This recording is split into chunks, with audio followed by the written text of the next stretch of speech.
Russia has held a Russia-Africa summit, and African countries in attendance breathed a sigh of relief when Putin said that he would gift them tens of thousands of tons of grain, despite Western sanctions, which he said made it harder for Moscow to export its grain and fertilizers. Why would Putin make such a generous offer to African countries? In this edition of the Spotlight, we will look at developments coming out of the Ukraine war, which repeated scenarios being played out, which includes minimal Ukraine gains, with Russia repelling this so-called counteroffensive with bombardments. First, let me introduce our guests.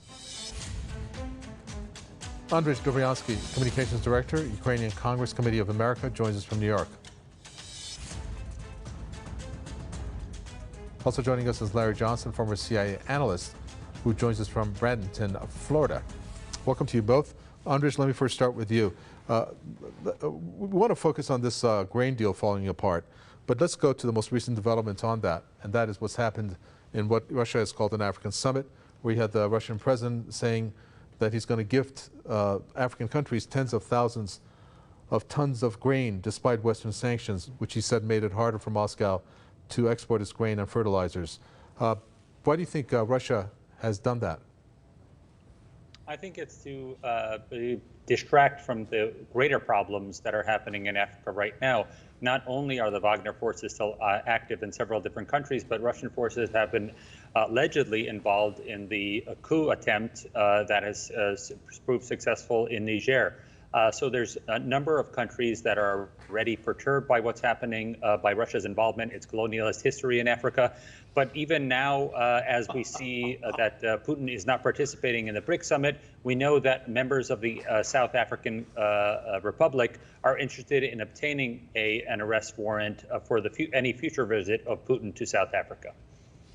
Okay, you're putting the BRICS and South African summit there into play. Larry, what do you think? I mean, do you agree with that? Is that what African countries are doing? Because it doesn't sound like when they're being gifted, in this case with grain and other services that Russia has had or has been giving them on the military and security aspect, that they would do such a thing. What do you think about our guest comments there? Well, our Ukrainian guest is delusional and lying first when he claims that Russia's imperial past in Africa, excuse me? Last time I checked, it wasn't Russia that was carting off Africans and sending them into America and other parts overseas to become slaves. The very word Slav comes out of the Ukraine and Russia. So Russia's never done that. Russia has never dominated a country.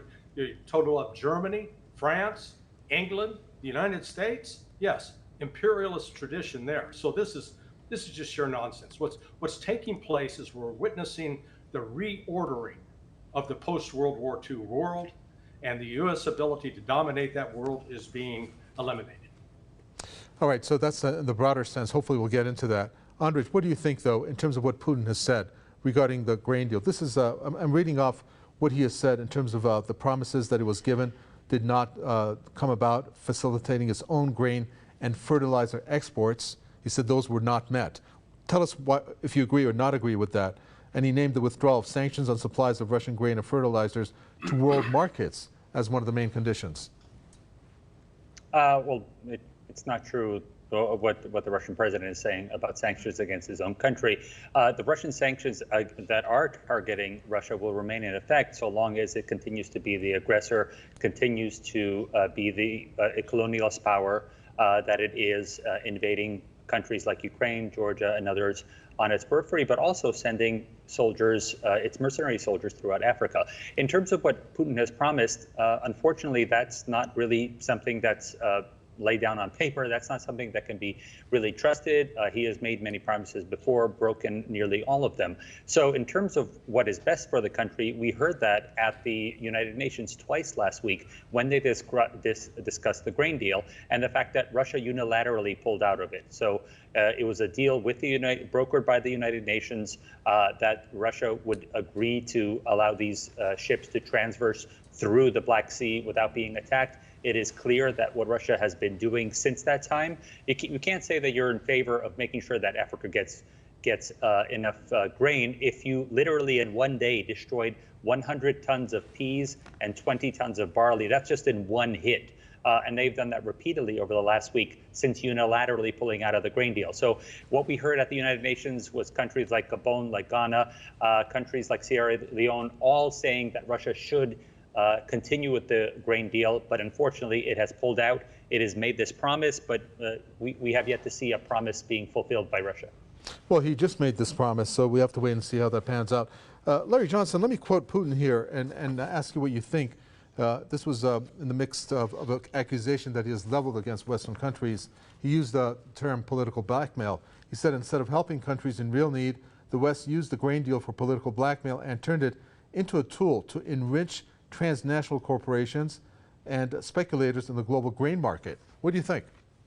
I think he's absolutely right. Look, the reality of this previous grain deal was that Europe and China got the bulk of the grain, not the poorest countries in Africa.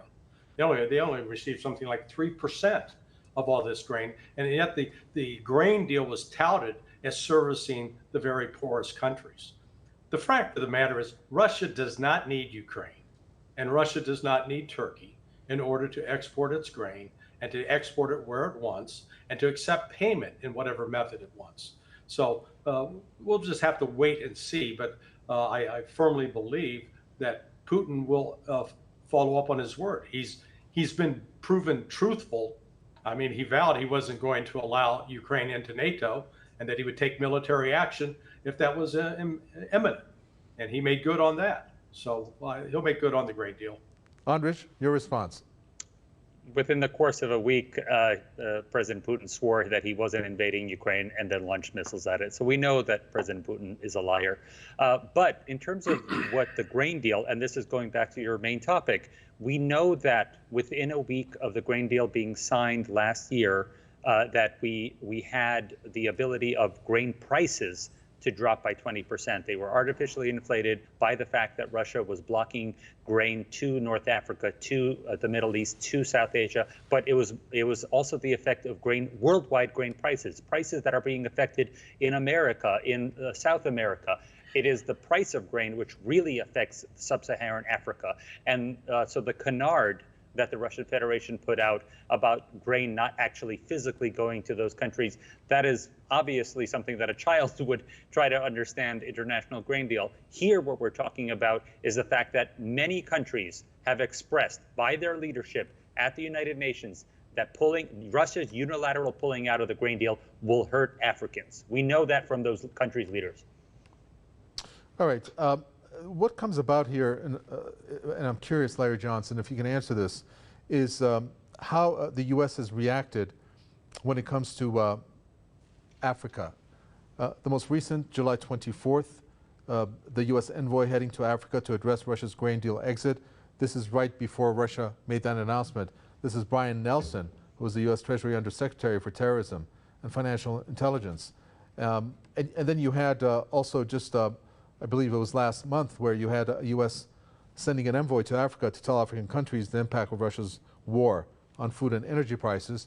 But really the thrust of it was the fact that he wanted, or the U.S. wanted to wean off African countries from Russia, lure them away from Russia. Is that what we're looking at when it comes to the U.S. goal vis-a-vis African countries? Look, the U.S. has enjoyed the luxury of being the dominant world power since the end of World War II, because of its combination of nuclear weapons, setting up the international financial institutions, dominating in the United Nations, and then being able to use its economic power by virtue of having the US dollar as the reserve currency to blackmail countries, coerce them into doing what the United States wants. What has Washington and Biden and his team now terrified is that they've realized they've tried to use sanctions to cripple Russia, and it's done the exact opposite. It's set Russia free. And in setting Russia free, Russia is now able to deal directly with the various governments in Africa and deal with them on an adult level as equals. The tradition of Western imperialism still reeks to high heaven.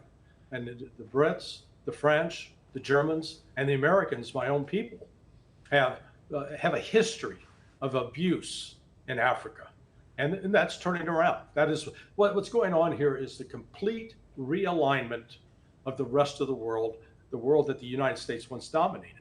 And that's part of that is being accomplished because the dollar is no longer going to be the only reserve currency in the world. So the Africans who are smart are recognizing they don't have to kowtow anymore. They don't have to put on their Uncle Tom act and shuffle out with a hand outstretched to get assistance from Washington. They can stand up and be their own men and women and walk free and independent. All right, Andrij, you talked about how African countries are turning against Russia, if I understood you correctly. You heard our guest there, and all fingers are pointing at what our guest is saying to be the case in terms of the inclination to move away from the West, in particular the U.S. Why do you think that African countries are moving away from Russia? I was pointing out that African countries, through their leadership at the United Nations, have condemned Russia's pulling out of the grain deal and have asked Russia to go back into the grain deal. So that's one thing. The second is that African countries, specifically the three African countries sitting on the Security Council when Russia started the full-fledged aggression in February of 2023, viscerally condemned Russia for its colonialist actions, given their colonialist history, given the fact that they did not have the right to draw their own borders. Wait, stop. Stop. They understood. What colonial history? What colonial history? Be specific. What is happening? Where did Russia colonize in Africa? What you're saying is a lie. Where did they colonize in Africa? Name one country. I'm just repeating the words of the Ghanaian ambassador at the United Nations. You're repeating lies. You're repeating lies. Stop lying. There's not one country in Africa. I am respecting. Not one country. Not one country in Africa. Respecting the countries of Africa, as opposed to what you are doing, as opposed to what Russia is doing when it sends armed mercenaries into African countries, including Chad, including Niger, we're literally in 24 hours of a coup that Russia enabled in Niger. You have no evidence. You have no proof of that. You have no proof of that. Like little green men, we will see the proof of that. This is the second time. We will all see the proof of this. Sure. Hold on. Andrij, this is the second time he refers to Niger, and now you're saying that Russia enabled the coup. Well, we do need to find out where that information is coming from, and how Sure. If you can expand on how you are saying Russia is enabling this. It's enabling it by having armed mercenaries actively in the country. That is without a doubt. That is something that is documented in photographs and videos. We know that armed Russian mercenaries are on the ground in Niger. What about the other countries that are using Russian forces that you refer to as mercenaries? What about them? Well, they're in security cooperation with the countries that used to have, for example, French, soldiers in their country that they booted out. So, yes. Can you explain that, how that stands then with them accepting Russian, forces or mercenaries, as you call them, into their country in order for them to give them protection or other services? Well, they are Russian mercenaries. They are not regular Russian armed forces. These are Russian mercenaries that are deployed in those countries. They have destabilized those countries. That is a fact that has been made known very clearly at the Security Council level, in public hearings of the Security Council about what Russia has been doing. And we do know that Russia has been active on the ground in Niger in the lead up to the coup. Okay. If somebody wants to say that we need to wait some time, I am firm in my conviction, just as we were when we saw little green men enter Crimea, that Russia will have to take a responsibility for this and be punished at some tribunal, as the world has been demanding, because Russia has broken the peace. Larry Johnson, your reaction to our guest there? It's just nonsense. I mean, look, the French, the Germans, the Brits, the United States have troops deployed throughout Africa. So what our Ukrainian friend is saying is, it's okay if the West does it. But if Russia enters into any kind of military cooperation with a government in Africa, then all of a sudden it's an international pariah.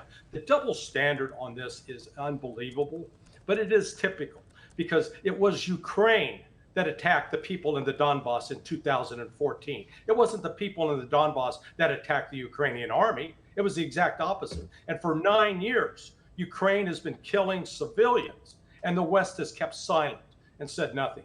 So what's happening right now, as our Ukrainian friend is so richly illustrating, he is panicked because the promises the West made were basically they agreed to rape Ukraine for their own benefit, use Ukraine as cannon fodder in order to try to ultimately break up Russia. That plan's going up in smoke. It's not working.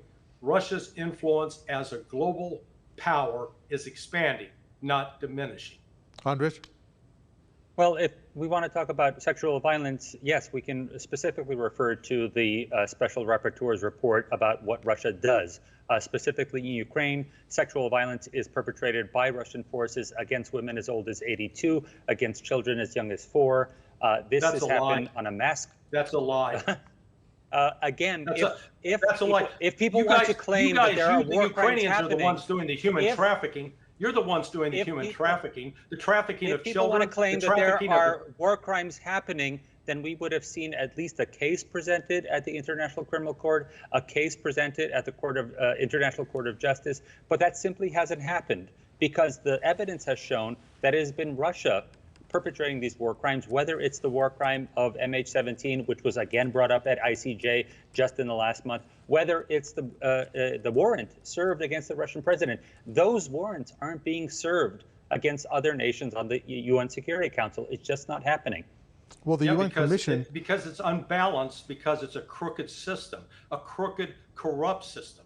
A system where Joe Biden gets to send his son Hunter into Ukraine to sit on the board of a major energy company. A drug addict, a guy who indulges in prostitutes, proven, and yet Ukraine wants to pay him almost $1 million a year? I mean, look at the corruption that is right in front of your nose, and yet the United States wants to pretend that Russia's the bad guy here. Sorry, go cry in your beer. Well, I have to say about the war crimes, Andrij, correct me if I'm wrong, based on just an entry that was made in September of 2022, where the UN Commission concluded the war crimes were committed by both Ukraine and by Russia, but mentioned both. So there have been war crimes committed by both sides. But let's move beyond this. We've talked about the grain deal. Well, I would specifically, mention the things that I was mentioning. Whether it's sexual violence, we do not see that in that report that you're citing in terms of happening on both sides. What that report from September 22 specifically cited was the detention of prisoners of war, of which they are being monitored by international observers. That's not happening on the Russian side. And there was 2 additional reports released in June, specifically about children in war. And this one is specifically tragic because this is the first time that a sitting member of the Security Council was cited as a country that is harming children in conflict. Okay. Oh yeah, Ukraine, who has been bombarding the Donbass, targeting civilian areas for over 9 years. Yeah, great concern for the children there. When were you in Donbass? I've been to Kiev, or as my favorite is all these Westerners calling it Kiev, using the Russian pronunciation. Name me one time you've been in Donbass. Name me one time in history I don't have to go to Donbass to recognize what's going on and what you've done. And it's stay in Florida and talk on the internet because you're not an expert. You don't go to the United Nations. You don't go to Donbass. All right, let's move on because we just got a few minutes left here. Let's find out how things are going on the ground. Now, it's been about a week. I think it's been about a week now that we had this report that Ukraine was provided by the U.S. with cluster munitions. Larry, this question to you. So you got a week that went by.